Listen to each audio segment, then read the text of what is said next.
লক্ষ্মীপুরের রামগঞ্জে নিষিদ্ধ সংগঠন ছাত্রলীগের নেতা সাকিব হোসেনকে গণপিটুনি দিয়ে পুলিশের সোপর্দ করেছে ছাত্র জনতা। তিনি শিক্ষার্থী হত্যা মামলার এজাহারভুক্ত আসামি।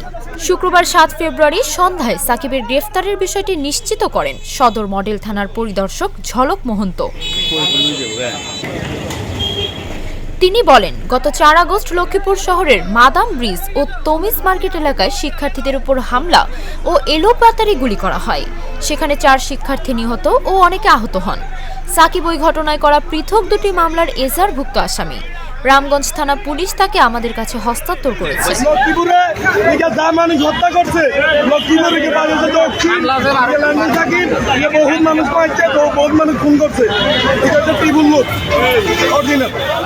পুলিশ জানায়, রামগঞ্জ বাস টার্মিনাল এলাকা থেকে দুপুরে সাকিবকে ছাত্র জনতা গণপিটুনি দিয়ে পুলিশের কাছে সোপর্দ করে।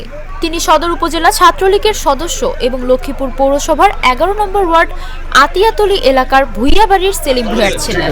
আমি ছাত্রলীগ করছি, কিন্তু আমি কখনো কারো ক্ষতি করি না। আমি বিএনপির লোক, আমার ভাই ব্রাদার বেসরকারি বিএনপি ছাত্রদল করতে আমার বাড়িতে রাখছি 10 সময়। এগুলো আমার পুরো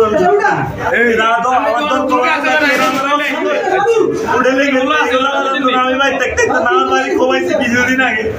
আমার বাপ মাকে আমারে আরেকবার লোক গেছে, বিশেষ করে নিয়ে আমারে আল্লাহ মামলা মাদক মামলা দিয়ে আমার উঠে দিয়েছে।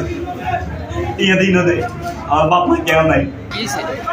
শহরের আটিয়াতলী এলাকার কয়েকজন বাসিন্দা জানান, সাকিবের নেতৃত্বে ছিল কিশোর গ্যাং। তিনি স্থানীয়ভাবে সাকিব ভাই নামে পরিচিত। ছোট বড় সবাই তাকে ভাই বলে সম্বোধন করত। তার মারধরের শিকার হয়েছেন অনেকে।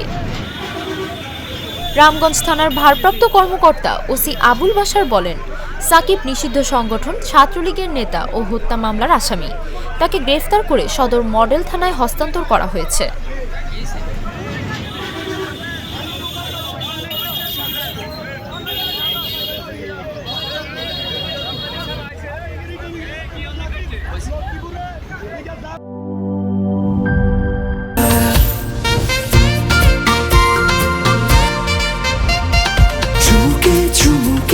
Enjoy the life, চলো পুরাই খুশি তুলে নিয়ে হাতে।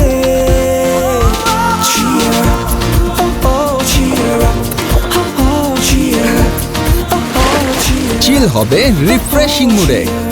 চিয়ার আপ, চলো উড়াই খুশি।